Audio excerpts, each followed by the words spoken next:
Only 8 points separate the first and third men, Alain Prost and René Arnoux, both determined to become the first ever French world champion. But a much greater danger to Prost than Arnoux is his friend Nelson Piquet, the 1981 world champion. And he's a mere 2 points behind Prost in second place. Patrick Tambay in pole position alongside Nelson Piquet, with Patrese and Arnoux in row 2 and Prost and Rosberg in row 3, ahead of Mansell and Winkelhock. There's the green, and away and out to the right goes Nigel Mansell. Piquet takes the lead. Patrese moves ahead of Tambay as they go down into Crowthorne, and already the two Brabhams are leading. It's Piquet, Patrese, De Angelis going through and trying to take Tambay with Prost well up there. Alain Prost, the world championship leader, is Piquet, Patrese, Tambay, De Angelis. There is Prost. And behind Prost is his teammate Eddie Cheever, and Nelson Piquet told me yesterday he was going to go hard for the first 10 laps, see how his tyres lasted. And this is very interesting because the Brabham team now are leading this race. Is Riccardo Patrese going to make things difficult for the rest behind him to get past him as De Angelis harries Tambay and enable Piquet to break away? Yes, Tambay went a little bit wide there into the left-hander. He held his place, but he slowed the others up, and he's got de Cesaris climbing all over the back of him at the moment. And it's Nelson Piquet leading. Then Riccardo Patrese. De Angelis is taking Tambay. Prost is right behind him. Then it is Rosberg and Arnoux down to Crowthorne. Piquet. Yes, de Cesaris got past the Ferrari there, and so did Alain Prost. Trouble. René Arnoux has shot his bolt. Whatever's the trouble, you can see the way the DFV-powered cars are surging past him. Sura has gone past him. The Ligier has gone past him. Lap 18. Race leader Nelson Piquet. There he goes. Niki Lauda is in third position on lap 18. This is a sensational development. Niki Lauda, who only in terms of the grid started, I'm just looking at my grid list, in 12th position. I told you he was fastest in the warm-up. You can see the crowd urging him on. And Lauda has come up from 12th through the field, and as James said, picked them off one by one, and he's now really doing Alain Prost's World Championship chances no good at all. And Nelson Piquet into the pit. And I've got the stopwatch running. This is the race leader, and it's conceivable that he's going to get out of the pits well in the lead, having stopped to refuel, and this looks like a sensationally fast pit stop. That is the fastest ever. That's 9.2 seconds, and I suspect it was even quicker than that. It's the quickest we've ever had. Is Piquet leading? Patrese second. Into the pits comes Alain Prost, and Alain Prost was, on the previous lap, in third position, having passed Niki Lauda when he was stuck in the pits.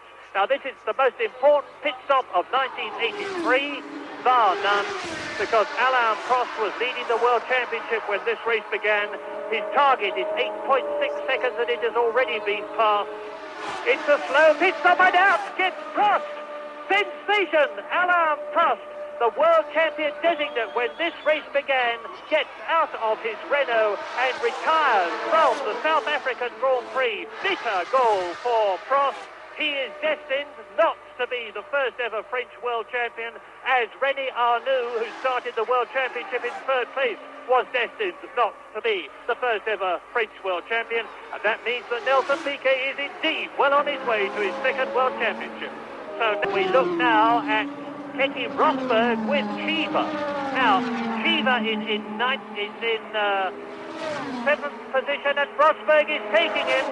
Keke Rosberg is his first race in the Williams with the turbocharged Honda engine, and these two have gone together perfectly, the Honda engine and the Williams chassis. This is Patrese, and it takes right with, yes, Patrese right with Nelson Piquet. I suspect we're going to see a change of lead, because Patrese, we've seen in the Alfa Romeo in 4th place, is some 15 seconds behind. Let's look at it again. There's Patrese, the leader.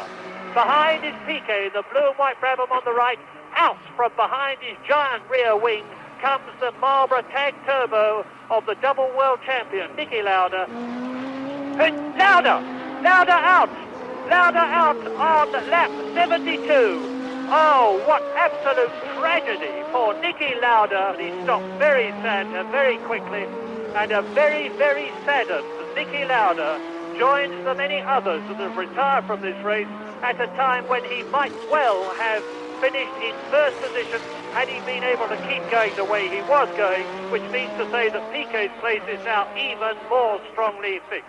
And here is the race leader and the winner taking the flag. Patrese has won for Brabham and for himself and through his nationality for Italy and through Brabham for Britain as well. And here comes Piquet. Over the line goes the world champion of 1983, Nelson Piquet, pounding the steering wheel of his Brabham-BMW with sheer exultation, and rightly so.